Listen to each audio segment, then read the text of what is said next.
Om Swastiastu. Om Swastiastu. Assalamualaikum warahmatullahi wabarakatuh. Shalom, nama budaya, salam kebajikan untuk kita semua.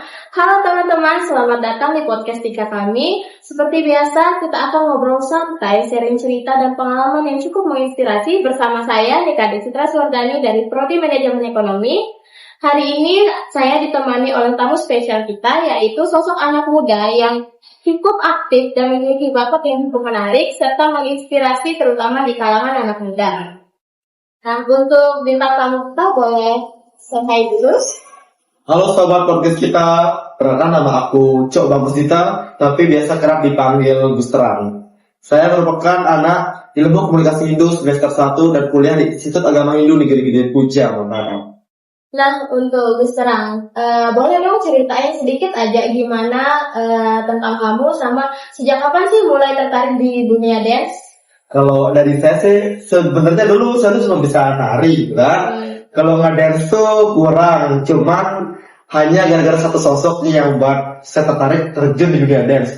Yang pertama, saya tertarik sama seseorang nih, saya nggak tahu sih saya lupa namanya nih kan. Orang ini suka lihat orang nge-dance nih. Yeah. Nah, dari saya terinspirasi sepertinya saya tuh harus bisa nge-dance nih, biar nanti saya bisa dapetin orang itu gitu kan. Nah, tertarik gitu. iya, karena tertarik dari seseorang gitu. Nah, setelah saya belajar di dunia dance, akhirnya saya berani menampilkan diri saya sebagai seorang dancer dan dilihatlah sama seorang itu yang saya target pertama saya itu. Nah, setelah saya nge-dance tuh, akhirnya saya bisa mendapatkan hati seorang wanita yang saya cintai itu, akhirnya kita jadian. Jadinya saya terjun di dunia dance itu gara-gara tertarik sama satu sosok, yaitu satu perempuan cantik yang ada di dunia ini menurut saya. Seperti itu. Iya. Sama misalnya nih kamu tuh pas mau tampil ada merasa takut atau minder tuh, apa sih trik yang kamu lakuin biar kamu bisa ngebuang itu semua?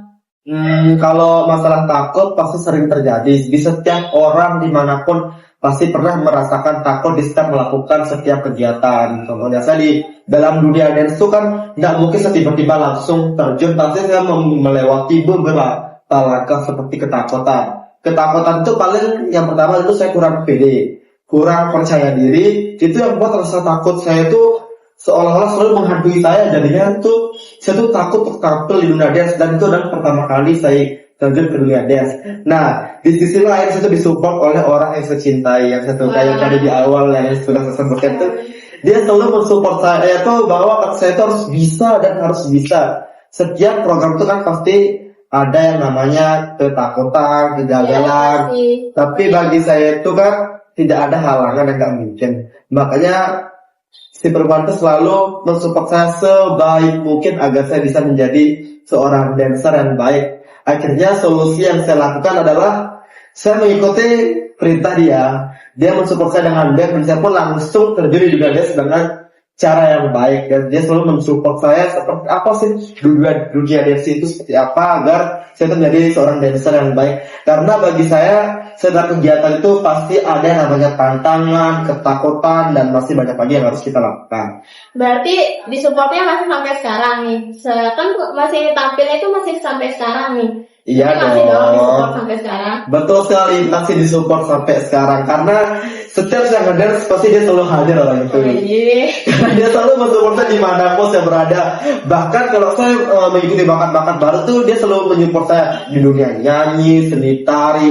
Bahkan sekarang mau lanjut lagi di dunia model. Dia sangat mensupport sekali kalau saya terjun di dunia model. Karena dia itu tertarik ke saya tuh bukan karena apalah, tapi dia tuh suka karena saya memiliki hobi yang tertentu seperti dance, dia suka nari juga.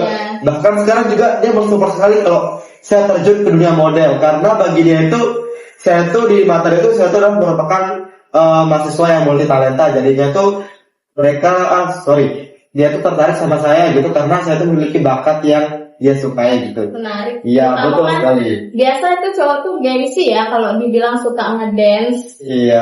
Apalagi ini termasuk beda lah di kalangan kampus, di masing kampus. Nah, boleh dong ceritain prestasi apa aja sih yang udah kamu dapetin selama ini? Wow, kalau masalah prestasi di dunia dance, kemarin juga saya nggak nyangka nih pernah mewakili Provinsi Nusa Tenggara Barat dalam tingkat nasional, yaitu namanya Fornas NTB. Ya, di mana Fornas NTB ini saya mewakili dalam dunia dance juga, tapi line dance beda ya sama dance umumnya. Sedangkan kalau line dance ini kan dance-nya tuh berkaitan tentang gerakan kaki saja, dari awal sampai akhir itu gerakannya dia sama. Jadi saya nggak nyangka bisa mewakili Nusa Tenggara Barat, akhirnya juara. Walaupun juara 6, tapi perjuangan kita itu tidak sia-sia. Setidaknya pernah mewakili Provinsi Nusa Tenggara Barat di tingkat nasional. Juara 6 kalau nggak salah kemarin dari 24 provinsi gitu. Wah, cukup menarik. Kemarin juga saya dengar-dengar kamu terpilih ya dari finalis sebagai mahasiswa yang berbakat 2025-2026 di kampus. Itu bagaimana tampilnya? Kemarin tuh saya menampilkan bakat dance juga sih, karena yang namanya hobi kan, pasti saya tampilkan dance. Awalnya sebenarnya saya nggak mau nampilin dance karena mau nari, tapi si perempuan itu selalu mensupport saya. Seperti aku lebih cocok tampil dance daripada nari, karena power kamu di dance itu lebih keren daripada nari. Nah dari sana kayaknya saya harus dance penari, mikir saja dalam satu hari itu kayaknya lebih cocok ngedance. Akhirnya saya latihan terus selama 5 hari sebelum pemilihan bakat mahasiswa itu. Akhirnya memutuskan saya untuk menampilkan dance. Nah saat tampil si perempuan itu selalu mensupport saya, ya seperti itu kan. Jadi saya juga nggak nyangka se-excited itu perempuan mendukung saya seperti apa begitu. Makin bersemangat. Iya, jadi saya semakin bersemangat untuk tampil di kampus gitu. Nah setelah itu nggak nyangka saya juara gitu. Juara sebagai mahasiswa berbakat di kampus ini. Betul sekali, karena setiap ngedance selalu si perempuan selalu support saya agar saya menjadi orang yang hebat dan orang yang kuat. Seperti itu. Misalnya nih, kan buat gimana sih biar kamu tuh selalu pede banget gitu buat tampil, ngomong juga kan, ngomong public speakingnya juga bagus, selalu maju. Gimana sarannya buat teman-teman yang mungkin masih ada rasa malu-malu nih buat nunjukin nih, atau yang introvert nih, buat yang introvert tuh gimana sih biar bisa dia keluar dari zona nyamannya? Oke, betul sekali. Mungkin setiap orang, salah satu nggak semua orang bisa ekstrovert, cerewet. Pasti awal-awalnya tuh semua orang tuh pasti introvert. Biasanya itu tergantung faktor lingkungannya. Karena dulu saya juga introvert kok. Waktu saya masih sekolah, coba ada satu faktor yang membuat saya secerewet ini, sepede ini, se-extrovert ini. Jadi awalnya gini, dulu waktu saya jadi waktu kelas 10 saya menjabat sebagai wakil ketua OSIS. Saya juga nggak nyangka bisa menang gitu kan, karena masih public speaking saya masih kurang. Tiba-tiba saya disuruh mewakili sekolah di tingkat provinsi. Nama programnya itu ISC-LTB atau Independent Student Camp pada tahun 2022, yang dimana itu perkumpulan OSIS, ketua dan wakil OSIS se-Nusa Tenggara Barat di Taman Budaya Kota Mataram. Nah, di sana itu ada sejenis perlombaan. Nah, itu yang penampilan bakat. Siapa yang berani menampilkan bakat dapat juara. Akhirnya saya menampilkan bakat nari. Dulu saya tuh nggak bisa ngedance, nggak bisa public speaking. Betul sekali. Saya cuma bisa nari nih. Akhirnya saya kira waktu maju itu cuma langsung disuruh nari. Ternyata disuruh perkenalan dulu nih.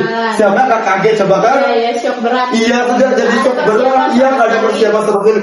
Pas saya perkenalan tuh, dia gemetar, kaki saya tuh dia gemetar sekali karena tumben ngomong di depan orang-orang hebat. Soalnya tuh se-Nusa Tenggara Barat kita OSISnya tuh ada 400-an kalau nggak salah tuh kan.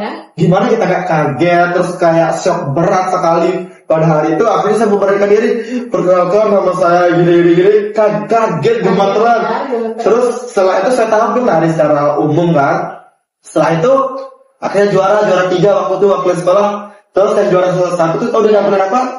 Dan nampilin public speaking, keren sekali. Dan sana saya berpikir, oh ternyata di seumuran saya kecil seperti ini, ternyata banyak yang jago ngomong, jago public speaking. Dari sana saya bisa belajar dari kesalahan. Nah setelah selesai program ISC-LTB itu, langsung saya ini mau belajar ngomong, berinteraksi sama orang, jadi orang friendly, dan sampai sekarang kebawa terus ya. Iya, kebawa terus.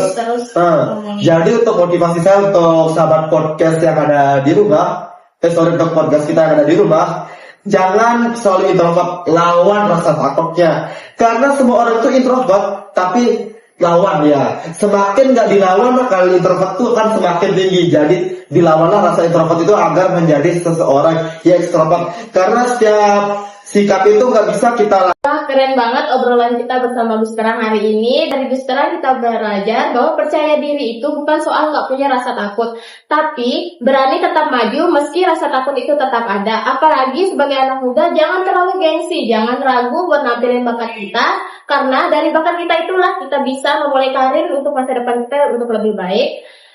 Semoga para penonton bisa termotivasi untuk podcast kita hari ini. Terima kasih banyak untuk Gus Terang sudah men-sharing cerita dan pengalaman yang cukup menginspirasi. Sekian dari saya. Om Santi Om. Wassalamualaikum warahmatullahi wabarakatuh.